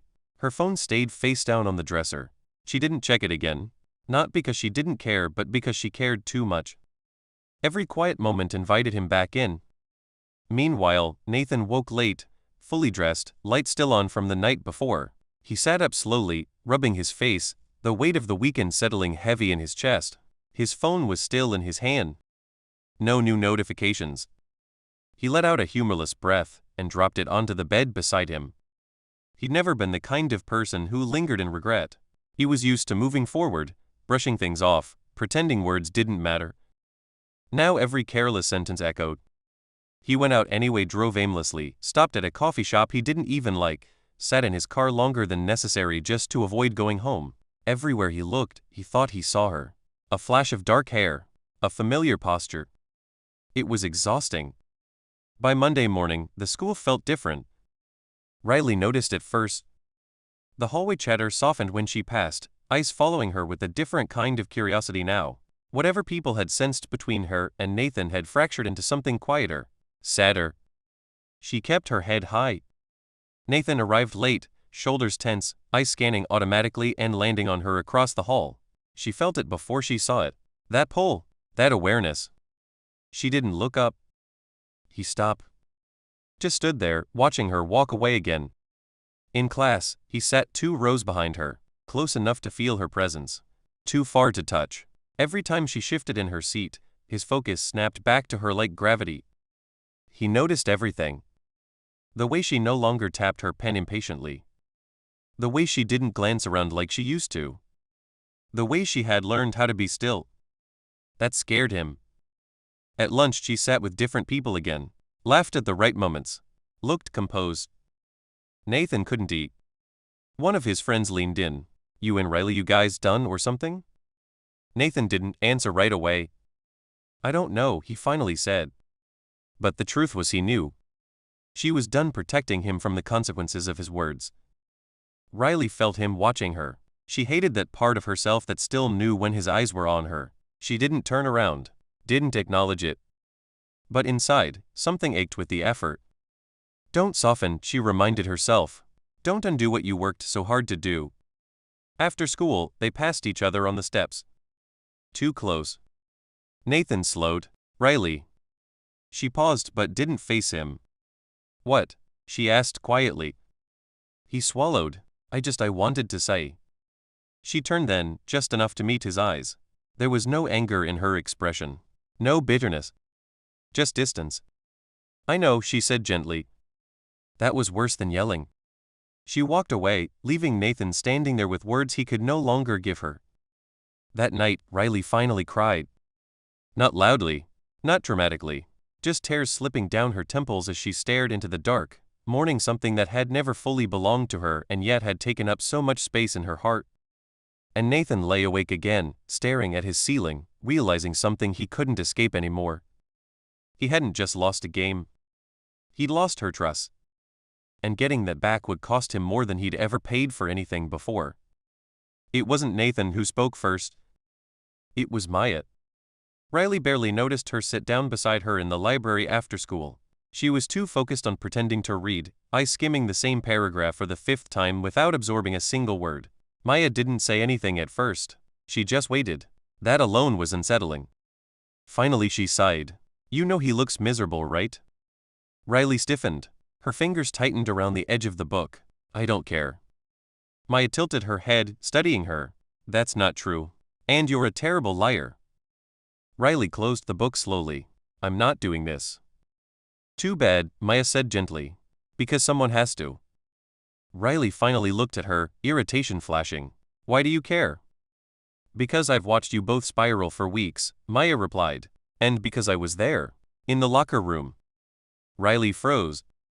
Maya's voice softened. Riley, you didn't see what you think you saw. Silence stretched between them, thick and heavy. Riley's chest tightened, her instincts screaming at her to shut this down before hope crept back in. Hope was dangerous. I heard enough, Riley said quietly. No, Maya said firmly. You heard half a sentence, out of context, while already hurt. Riley shook her head. He humiliated me. He was angry, Maya countered. At himself. That landed differently. Maya leaned closer, lowering her voice. Nathan thought you hated him already. He thought you were done. He was trying to act like it didn't matter because that's what he always does when something hurts. Riley's throat burned. So I was just collateral damage? No, Maya said. You were the reason. Riley laughed bitterly. You expect me to believe that? I expect you to remember who he is when he's not hiding, Maya said. The guy who hasn't teased anyone else since you showed up. The guy who stares at you like he's terrified of messing up. Riley looked away. Maya wasn't finished. You want the truth? She said. He's in love with you, and he has no idea how to survive it. The words hit like a blow. Riley stood abruptly, chair scraping the floor. Don't say that. Why? Mia asked softly. Because if it's true, then walking away actually hurts? Riley didn't answer. Across campus, the truth was being spoken again, this time to Nathan. It was Marcus who cornered him by the bleachers, arms crossed, expression sharp. You're self-destructing. Nathan scoffed. You always say that. No, Marcus said. This time you earned it. Nathan leaned back against the metal railing, eyes dull. She won't even look at me. Because you didn't fight for her, Marcus said. You let her walk away thinking she meant nothing. Nathan snapped upright. That's not what I meant. Intent doesn't matter, Marcus shot back. Impact does. Nathan dragged a hand through his hair. I don't know how to fix this. Marcus studied him. Then stop teasing, stop hiding, and say the thing you're terrified to say. Nathan laughed weakly. She won't listen. Then say it anyway, Marcus said. Say it because it's true, not because you expect forgiveness. That night, Riley lay awake again, but this time, her thoughts were loud. What if she was wrong? What if she had shut him out to protect herself and ended up hurting them both? Her phone buzzed. One message. Nathan. She stared at it for a long time before opening it. I don't expect you to reply, but I need you to know I never meant to make you feel small. You mattered to me long before I knew what to do with that. Her breath caught. On the other side of town, Nathan stared at his phone, heart hammering, knowing this was the truth at last and that the next step would either save them or end them completely. Riley hadn't realized how tightly she'd been holding herself together until Nathan said her name again, quiet this time, like he was afraid it might shatter if spoken too loudly. Riley.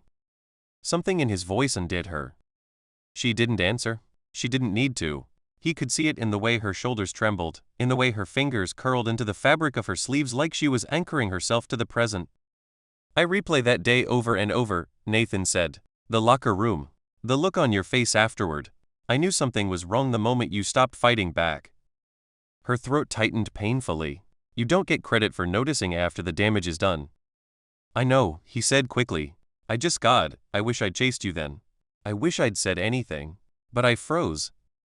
She laughed softly, broken. You, the guy who never shuts up? His lips twitched, then fell. Yeah, me. Silence pooled between them again, heavy and intimate. The wind lifted strands of her hair, brushing them across her cheek. Without thinking, Nathan raised his hand, then stopped himself halfway, fingers hovering uselessly in the air. I won't touch you unless you want me to, he said hoarsely. Her chest clenched at the restraint in his voice. You always knew how to take up space, she whispered. That's what made it so easy for you to hurt me. I didn't mean to, he said. I know, she replied. That's the worst part. That stopped him. She finally looked at him fully, then really looked at the dark circles under his eyes, the tension carved into his jaw, the way he seemed smaller somehow without his usual arrogance shielding him. I trusted you, she said, and I don't do that easily. His breath hitched. I know, and I broke it. She nodded, tears sliding down freely now. I kept asking myself what was wrong with me, why I wasn't enough to be taken seriously, why I was something you could joke about. Nathan shook his head, anguish written into every line of his face. You were never a joke. You were the only real thing in that place. Then why did it feel like I was the one standing alone? She asked. He swallowed hard. Because I didn't stand beside you when it mattered. That was the truth, naked and undeniable. Riley turned away, pressing a hand to her mouth as a sob escaped her. Nathan took a step closer, the instinct to comfort warring with his fear of overstepping. I don't need you to forgive me, he said quietly.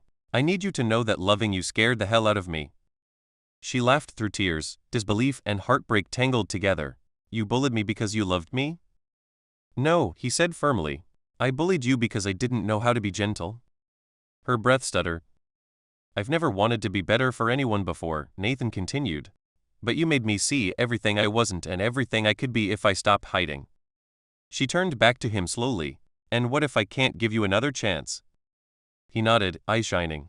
Then I'll live with that. But I couldn't let you walk through the rest of your life thinking you were disposable. That word disposable cracked something open inside her. You didn't just hurt my feelings, Riley whispered. You made me doubt myself. Nathan's voice broke. I'm so sorry. The sincerity in those words, unguarded, unpolished, hit her harder than any grand declaration could have.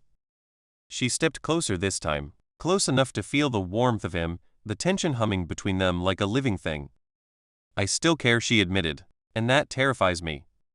His eyes searched hers, hopeful but restrained. I'll wait. I'll do it right. Even if it takes forever. She exhaled shakily. You don't get to rush this. I won't, he promised. I swear. For a moment, they simply stood there, breathing each other in, hearts racing in sync. Then slowly, cautiously, Riley reached out and took his hand. It wasn't dramatic. It wasn't desperate. It was deliberate. Nathan's fingers curled around hers like it was something sacred. This doesn't erase the past, she said. I don't want it to, he replied. I want us to build something better on top of it. She squeezed his hand once, branding herself. Then don't ever make me feel small again. He met her gaze, unwavering. Never. They didn't kiss. They didn't need to. Because in that quiet, fragile space between pain and hope, something far more dangerous had been restored. Trust, tentative and trembling, but alive. They didn't walk close at first. Riley set the pace, and Nathan matched it without comment, a half step behind her like he was afraid of crowding her space. The path through the park curved gently, street lights flickering on one by one as dusk deepened. Their shadows stretched long and uneven beside them. Every so often, Riley felt his presence like a low hum, steady, patient. It was strange how comforting that was after so much tension. You don't have to follow me, she said quietly. I know, Nathan replied. I want to. That simple honesty settled something in her chest. They stopped near a bench overlooking the small pond, the water dark and glassy. Riley sat first. Nathan hesitated, then sat at the far end, hands clasped loosely between his knees. For a long moment, neither spoke. This silence was different. Not sharp, not defensive. It breathed. I'm not ready to be whatever we were becoming, Riley said finally. But I don't want to pretend you don't exist. Nathan nodded. I can live with that. She glanced at him. You don't sound disappointed. I am, he admitted. But I'm also grateful. You didn't shut the door? Her fingers twisted together in her lap. I almost did. I know. The honesty between them felt fragile, like glass warmed by sunlight, strong only as long as they were careful. A breeze skimmed across the pond, raising goosebumps along Riley's arms. Without thinking, Nathan shifted slightly, angling his body toward her. He didn't touch her, just blocked the wind with his presence. She noticed? Her shoulders relaxed despite herself. Is this okay? He asked quietly, eyes searching her face. She nodded once. Yeah. Minutes passed like that, the world shrinking to breathe and closeness and the soft awareness of each other. Riley felt her thoughts slow, the constant buzzing in her chest easing for the first time in days. You're different, she murmured. Nathan let out a small, breathless laugh. That obvious? Yes, she said. You're listening. I always listened, he said. I just didn't always hear. That earned him a faint smile, small, cautious, but real. She leaned back slightly, her arm brushing his. Neither of them moved away. The contact was barely there, but it sent a ripple through both of them, electric and restrained. Nathan's breath caught. Riley felt it, felt the way his body went still, like he was holding himself in check. You don't have to be afraid of me, she said softly. I'm not afraid of you, he replied. I'm afraid of hurting you again. Her throat tightened. She turned her hand palm up on the bench between them. Not an invitation, not a demand. Just an option. Nathan stared at it for a second that felt like a lifetime. Then, slowly, carefully, he placed his hand in hers. No squeezing. No pulling. Just contact. Riley closed her eyes as warmth spread through her fingers, grounding her in the moment. It felt intimate in a way kisses never had, earned, intentional, alive with trust. This feels right, she whispered. Nathan's voice was barely audible. It feels like coming home. She didn't pull away. They sat there until the sky darkened completely, hands joined, hearts steadying together knowing this wasn't a grand reunion or a clean resolution. They didn't notice when the park emptied.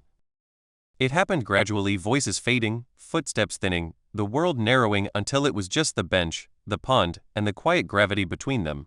Riley became aware of Nathan in pieces, the warmth of his hand still resting in hers, the way his thumb twitched occasionally like he was fighting muscle memory, the careful distance he kept even now. She shifted slightly, turning toward him. The movement was small, but it changed everything. Nathan looked at her, then not the teasing glance, not the guarded stare, but something open and unarmored. His eyes dropped briefly to her lips before catching himself and flicking back up to her face, guilt flashing across his expression. "Sorry," he murmured. She shook her head. "You didn't do anything." Her voice was quieter now, softer, vulnerable. They were closer without meaning to be, knees angled toward each other, their joint hands resting between them like a fragile bridge neither dared cross too quickly. Riley's heartbeat grew loud in her ears. She could feel it, the pull, the inevitability, the way her body remembered him even when her mind tried to stay cautious. She hated how natural it felt. How right. Nathan leaned in just a fraction, stopping himself almost immediately. "Riley, tell me if I should stop." She swallowed. "I don't want you to stop because you're afraid." "I'm not," he said honestly. "I want to stop if you need me to." That cracked her open. She studied his face, searching for impatience, for hunger that demanded instead of waited. She found none. Only restraint. Only care. Her fingers tightened around his once. "I don't know what I need yet." He nodded. Didn't move closer. Didn't pull away. But the space between them felt charged now, alive with unspoken want. Riley tilted her head slightly, breath hitching. Nathan mirrored her without realizing it, their foreheads nearly touching. She could smell him, clean, familiar, dangerous. Her lips parted instinctively. He froze. So did she. The moment stretched, so close that if either of them leaned forward even a centimeter, it would happen. Nathan closed his eyes briefly, like he was bracing himself. When he opened them again, his voice was rough. "If I kiss you now, I won't do it lightly." Her heart clenched. "That's not fair," she whispered. "You don't get to sound like that and expect me not to want it." A faint, pained smile crossed his mouth. "I know." Her forehead rested against his, barely touching. The contact sent a shiver through her entire body. His breath was warm against her cheek. His hand trembled slightly in hers. "I've wanted to kiss you since the first day you didn't back down from me," he admitted quietly. "But wanting you isn't the same as deserving you." That was it. That was the line. Riley pulled back just enough to look at him properly. "If we do this," she said carefully, "I don't want it to be something we use to pretend everything's okay." His jaw tightened. "It wouldn't be. But it would make walking away harder," she continued, "and I'm not sure I'm ready to promise I won't." Nathan exhaled slowly, the truth of it settling between them. "Then we shouldn't." The words hurt, but they were right. They stayed close for another heartbeat, letting the almost kiss linger between them like a held breath. Then Riley gently slipped her hand from his, resting it against her own chest instead. Nathan let her go without hesitation. That restraint, the fact that he didn't chase, didn't protest, did something irreversible to her heart. "Thank you," she said softly. "For what?" he asked. "For stopping," she replied. "And for wanting to." He nodded once, eyes dark and sincere. "When it happened, I want you to know it's because you chose it, not because I pushed." She stood slowly, the moment breaking, but not disappearing. He rose too, keeping a respectful distance. They walked away together, but not touching this time. And somehow, that restraint burned hotter than any kiss ever could. Monday didn't just arrive, it descended. Riley felt it the moment she stepped onto campus, like the air itself had thickened overnight. Conversations dipped as she passed. Glances lingered too long. Something had shifted, and even if no one could name it, everyone felt it. She adjusted the strap of her bag on her shoulder, chin lifted, posture composed. Inside, her nerves were anything but calm. She saw Nathan before she meant to. He stood by his locker down the hall, laughing quietly at something Marcus said, but the laughter didn't reach his eyes. The second Riley appeared, his attention snapped to her like a magnet finding its pole. The sound around him dulled. Everything narrowed. They didn't smile. They didn't wave. They simply looked at each other. And somehow, that felt louder than any public display ever could. Riley forced herself to keep walking. That was when Jordan fell into step beside her. "Morning," he said casually, too casually, like he'd rehearsed the timing. Riley's shoulders tightened. "Morning." Jordan matched her pace easily. "You vanished this weekend." "I needed space," she replied. "From everything?" he asked, glancing sideways at her. She didn't answer. Jordan followed her gaze back toward the lockers, where Nathan stood frozen now, watching them with an expression Riley couldn't see, but could feel. Jordan's mouth curved into a knowing smile. "Looks like you've got people guessing," he said lightly. Riley stopped walking. The hallway continued around them, students flowing past like a river around a stone. "What are you implying?" she asked. "That you're wasting your time waiting for someone who doesn't know how to treat you right," Jordan said, voice low enough to feel intimate. "Someone who hurts you and calls it chemistry." Her chest tightened painfully. "You don't know what you're talking about." "I know what I see," he replied. "And I know you deserve better." Across the hall, Nathan felt it like a punch. He saw Jordan lean in, saw Riley's body language shift defensive, closed off. He took an unconscious step forward, then stopped himself just as quickly. "Don't interfere. Don't control. Don't make this about you." His hands clenched at his sides. Riley resumed walking without responding, Jordan still beside her. The distance between her and Nathan stretched, thin and agonizing. By third period, the tension had settled into her bones. She could feel eyes on her constantly, feel the unspoken narrative forming who she should choose, who she should avoid, who deserved her attention. It made her skin crawl. At lunch, Jordan appeared again, sliding into the seat across from her without asking.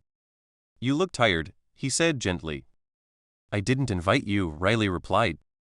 He blinked, momentarily thrown off. "I'm just trying to be there for you." She studied him, then really studied him.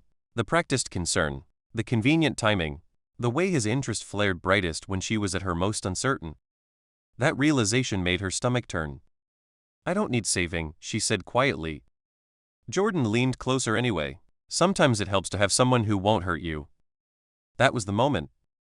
Not a shove, not a confession, but a claim he had no right to make.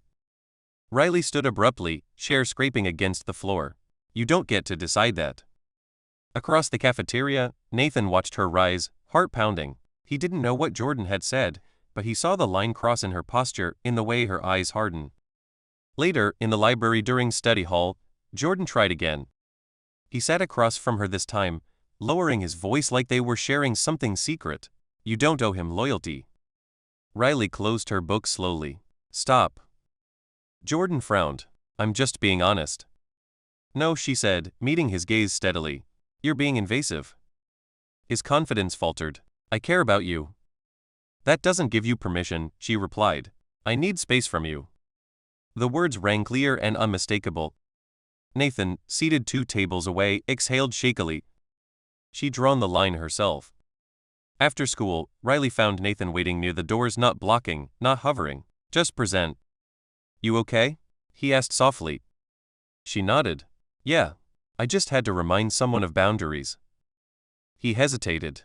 "You don't have to explain anything to me." Her breath caught. "I know," she said, "and that's why I wanted to talk to you." They walked outside together, the late afternoon sun casting long shadows ahead of them. They didn't touch, but they didn't separate either. Nathan finally spoke. "I saw him talking to you." She glanced at him. "Did that bother you?" He considered the question carefully. "It scared me, but it didn't make me angry." She smiled faintly. "That's new." "Yeah," he admitted, "but I didn't want to step in unless you wanted me to." She stopped walking then, turning fully toward him. "Thank you for trusting me to handle it." His chest tightened. "Thank you for choosing yourself." Their eyes held. Nothing flashy, nothing loud. Just 2 people standing in the aftermath of a near miss, knowing that the line someone else almost crossed had only clarified what mattered most. On Tuesday afternoon, the sky darkened early, clouds rolling in thick and low. Rain threatened but didn't fall yet, the air heavy with it. Classes dragged. Restlessness spread through the halls like static. Riley stayed late after school, claiming a corner of an empty classroom to finish an assignment she could have done at home. The truth was, she needed the silence. Needed somewhere her thoughts wouldn't echo so loudly. She didn't hear Nathan at first. Just the soft click of the door closing. She looked up instinctively, and there he was, framed by gray light and shadow, backpack slung over one shoulder, hesitation written into every line of him. "I can leave," he said immediately. "No," she replied, surprising herself with how fast the word came. "You don't have to." He nodded and stayed near the door, careful not to intrude. Rain finally began tapping against the windows, slow and deliberate, like the world was keeping time. They worked in silence at first. It was easy now. That, too, was dangerous. Eventually, Riley spoke without looking up. "You've been different." Nathan's pen paused. Different good or different bad? She considered. Different honest. He exhaled quietly. "I'm trying." That earned him a glance. Trying counts. Something shifted, then subtle, irreversible. The storm outside intensified, rain streaking down the glass, thunder rumbling low and distant. The lights flickered once, then steadied. Nathan closed his notebook. "I don't want to pretend anymore." Her heart skipped. "Pretend what?" "That I don't feel this," he said. "That being near you doesn't feel like standing on the edge of something I can't step back from." Riley swallowed. "You don't have to say everything out loud." "I do," he replied. "Because if I don't, I'll go back to hiding. And I don't want to do that again." She stood slowly, the chair scraping softly behind her. "Nathan?" He rose too but didn't close the distance. Rain thundered harder now, the sound filling the room, cocooning them in isolation. "I know we said slow," he continued, "and I meant it. I still mean it. But slow doesn't mean denying what's already true." Her breath grew shallow. "And what do you think is true?" He met her eyes, steady and unflinching. "That I'm already yours in every way that matters." The words hit deep, too deep to ignore. She took one step closer. "So why haven't you kissed me?" she asked quietly. His jaw tightened. "Because once I do, I won't be able to pretend this isn't everything." Another step. "That sounds like fear," she whispered. "It is," he admitted. "But not of you." They were close now, close enough to feel the heat between them, the pull tightening like a held breath that had gone on too long. Riley reached out, fingers brushing his wrist, testing, asking without words. He didn't pull away. She tilted her head slightly, heart racing. "We keep stopping because we're afraid of ruining this." "Yes," he said. "And every time we stop," she continued, voice trembling, "it just makes wanting you louder." Nathan's breath broke. "Riley." "This isn't reckless anymore," she said. "It's honest." He leaned in, but paused again, forehead resting against hers, breath mingling. "Tell me to stop." She closed her eyes, felt the truth settle into her bones. "Don't," she whispered. That was all it took. Their lips met softly, at first hesitant, reverent, like they were learning each other for the first time. No rush. No claiming. Just connection. When they pulled back, foreheads still touching, Nathan smiled faintly. "That was inevitable, wasn't it?" Riley smiled too, eyes shining. "Yeah, it was." Riley's eyes stayed closed for a second longer than necessary, as if she were afraid that opening them might undo what had just happened. Her lips tingled faintly, not from intensity, but from tenderness, from care. When she finally looked at Nathan, his expression wasn't victorious. It was undone. He hadn't moved away. He hadn't pulled her closer either. His hands hung uselessly at his sides, like he wasn't sure what he was allowed to do with them anymore. His gaze searched her face, slow and careful, as if reading her mattered more than claiming the moment. "Are you okay?" he asked quietly. The question nearly broke her. Riley nodded, then shook her head, then laughed softly at herself. "I don't know," she admitted, "but I don't regret it." Relief washed over his features so visibly that it hurt to see. He exhaled, shoulders sagging slightly, like he'd been holding something in for far too long. "Good," he said. "I couldn't have handled it if you did." They stood there, inches apart, the space between them newly charged but no longer frantic. The rain outside had softened, a steady rhythm against the windows. The storm had passed its worst. Riley hugged her arms around herself, not in defense, but grounding. That felt different. Nathan nodded slowly. "It did." She glanced down. "I didn't feel rushed." "That was the point," he said. "I wanted it to feel like a choice, not a reaction." Her throat tightened. It was. Silence settled again, but this time it wasn't tense. It was delicate, like something new they were both afraid of mishandling. Nathan shifted his weight. I should say this now, before I mess it up later. She looked up. Say what? That I don't expect anything from you because of that kiss, he said carefully. Not forgiveness. Not certainty. Not even another kiss. Her eyes searched his, wary but listening. I want you to choose me because you trust me, he continued. Not because we crossed a line and now it's complicated. The honesty in his voice made her chest ache. I'm still scared, Riley said. That part of me that pulled away before, it's still there. I know, he replied. I'm scared too. Every time you go quiet, I wonder if this is the moment you decide it's too much. She stepped back half a pace, not retreating just enough to breathe. I don't want us to pretend this fixes everything. I don't want that either, he said quickly. I want it to mean something because it didn't fix everything. That made her smile faintly. She met his gaze again. You're not the person you were when this started. And you're not the person I thought I could tease without consequences, he said. You never were. Her smile faded into something softer. You see me now. Yes, he said without hesitation. And I'm not looking away. They stood there until the bell for custodial rounds echoed faintly down the hall. Reality nudged back in. Riley picked up her bag, slinging it over her shoulder. We should go. Nathan nodded. Yeah. They walked out together, side by side. Not touching. Not distant. Just a line. At the door, Riley paused. This doesn't mean I'm ready for everything. Nathan met her gaze steadily. It means we're walking in the same direction. She considered that, then nodded. As they stepped into the cool air, the rain easing into mist, Riley realized something quietly profound. The kiss hadn't changed what she felt. Nathan didn't follow Riley home. That alone felt like progress and torture. He walked in the opposite direction, hands shoved into his pockets, replaying the kiss with ruthless clarity. Not the contact itself, but everything around it. The hesitation. The way she'd waited. The way she hadn't leaned in until she was sure. He'd never kissed anyone like that before. Usually, he moved on instinct. Took space. Took moments. Took what was offered without thinking too hard about what it meant. This time, meaning had been everywhere. By the time he got home, the house was quiet. Lights off. His parents still at work. The silence pressed in on him, loud enough to think in. He dropped his bag by the door and leaned back against it, staring at the ceiling. Don't rush her. The words looped endlessly in his head. Not because he didn't want her, God, he wanted her, but because he finally understood what rushing would cost.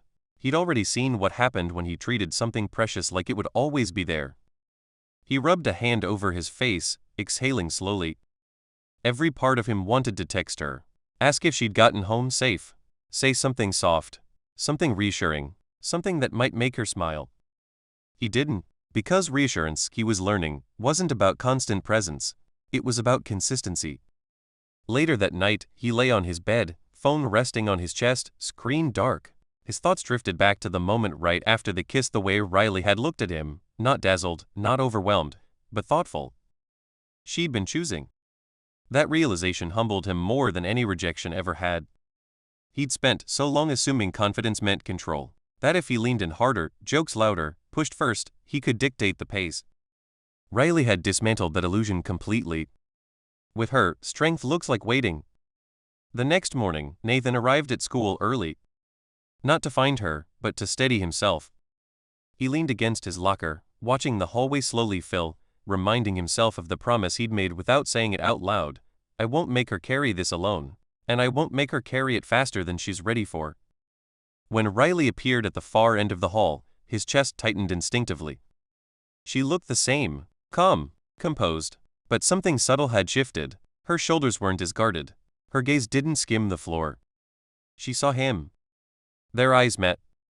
Nathan felt the urge to smile rise automatically and stopped it halfway.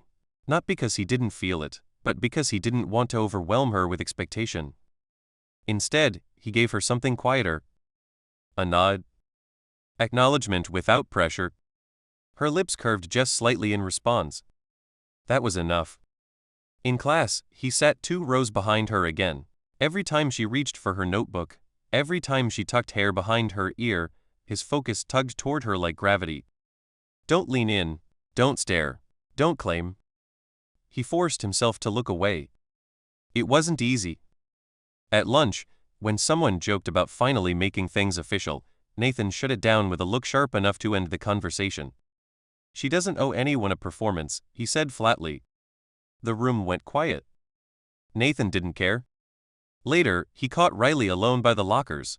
His heart kicked up, but he stayed exactly where he was, giving her room. "Hey," he said. "Hey," she replied. "A B? I just wanted you to know," he added carefully, "you don't have to worry about me pushing." Her eyes softened. "I know." That meant more to him than any kiss could have. As she walked away, Nathan realized something important, something that scared him and steadied him at the same time. The next day at school arrived with a strange kind of quiet. Not the absence of noise, the halls were loud as ever, but the absence of certainty. For Nathan, it felt like walking into a place that looked the same yet followed different rules now. He arrived early again, not because he planned it, but because sleep had abandoned him sometime before dawn. His thoughts had kept looping every pause, every moment he'd stopped himself the day before. He kept wondering if Riley had noticed how hard that had been. Then he saw her. She entered through the main doors, sunlight catching in her hair, her bag slung over one shoulder. She looked composed, steady, but there was something softer in her expression, something less armored. Nathan didn't move. He stayed where he was, leaning against his locker, forcing himself not to watch too obviously. He remembered his promise. Presence without pressure. Riley's gaze lifted on its own, like it always did now. Their eyes met. This time she didn't look away first. She hesitated just a fraction, then walked toward him. That alone made his pulse spike. "Morning," she said when she reached him. "Morning," he replied, keeping his voice even. A beat passed. She shifted her weight, fingers tightening briefly around her bag strap. "Yesterday, thanks for stopping." He nodded once. "I meant what I said. I don't want to rush you." Her lips pressed together, thoughtful. "I know. I just wanted you to hear that it mattered." Something warm and dangerous bloomed in his chest. "It did," he said quietly. The bell rang then, breaking the moment before it could deepen. Students surged around them, the world rushing back in. Riley took a step back. "I'll see you later." Not maybe. Not if. Later. Nathan watched her walk away, the word echoing in his head. In class, he caught himself glancing at her more than once, not with hunger, but with something steadier. Reverent, almost. She felt closer today, not because of proximity, but because the air between them felt honest. During group discussion, someone cracked a joke at Nathan's expense, something old, something that would have once earned a sharp retort or an exaggerated grin. Nathan didn't bite. Riley noticed. She looked over her shoulder at him, curiosity flickering in her eyes. He gave a small shrug, like it wasn't a big deal. It was. At lunch, she sat across from him, not beside him, not angled toward him in a way that suggested expectation. Just across. Equal ground. They talked about nothing important. Homework. A teacher everyone secretly hated. A movie Riley had seen over the weekend. Nathan listened more than he spoke. And Riley relaxed. She laughed once, freely this time, and didn't catch herself afterward. The sound settled into him, grounding him in a way that made everything else fade. When lunch ended and they stood to leave, Riley hesitated, then said softly, "You're different today." He met her eyes. "Is that bad?" She shook her head. "No, it feels safe." That word again. Safe. Nathan swallowed past the tightness in his throat. Good. They walked out together, their shoulders nearly brushing, but not quite. The closeness felt intentional now, not restrained, not forced. Just right. The rest of the day unfolded like a quiet dare. Not dramatic, not explosive, just a series of moments where Nathan had to decide again and again who he was going to be. By third period, the whisper started. They always did. Someone noticed Riley sitting closer than usual. Someone else noticed Nathan no longer leaning back in his chair like nothing mattered. Eyes tracked them when they entered the room together, subtle curiosity buzzing just beneath the surface. Nathan felt it but didn't react. That alone drew attention. In history class, Riley ended up beside him when seats were reassigned. The chair scraped softly as she sat, close enough that their elbows nearly touched. Nathan's instinct flared, muscle memory urging him to lean in, say something low and teasing. He didn't. Instead, he kept his hands folded loosely on the desk, breathing steady. Riley noticed the effort immediately. "You don't have to be rigid," she whispered without looking at him. He turned his head slightly. "I'm not trying to be." "Then what are you doing?" "Being careful," he said honestly. Her pen paused mid-note. She glanced at him, something unreadable crossing her face. Careful doesn't have to mean distant. That landed harder than she probably meant it to. Nathan nodded slowly. He shifted just enough to let his arm rest naturally along the desk, not reaching for her, not retreating either. "Balance?" During group work, someone across the table smirked. "So are you two a thing now?" Riley tense. Nathan answered before she could. "We're not labeling anything." The tone wasn't dismissive. It was protective. "And that's not up for discussion," he added calmly. Riley's shoulders eased. When the bell rang, she walked out with him without hesitation. In the hallway, she slowed slightly, letting the crowd pass them by. "You didn't have to do that," she said. "I wanted to," he replied. She studied his face, then nodded once. "Thank you." After school, the sky had turned soft and overcast again, like it couldn't decide whether to rain. They stood by the front steps, backpacks heavy, neither in a hurry to leave. "I'm still figuring things out," Riley said quietly. Nathan met her gaze. "I know. And I might pull back sometimes." "I know that too."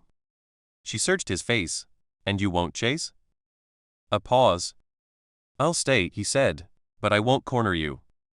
Her breath left her slowly, like she hadn't realized she'd been holding it. "That means more than you think," she said. They stood there for a moment longer, close enough that the almost was back, but softer now, less urgent. Riley adjusted her bag strap. "I'll see you tomorrow." Nathan nodded. "Tomorrow." She turned and walked away, and this time, Nathan didn't feel the familiar panic of uncertainty. Because something had shifted. He wasn't proving himself anymore. He was showing up. And for Riley, for the first time, he felt like that might actually be enough.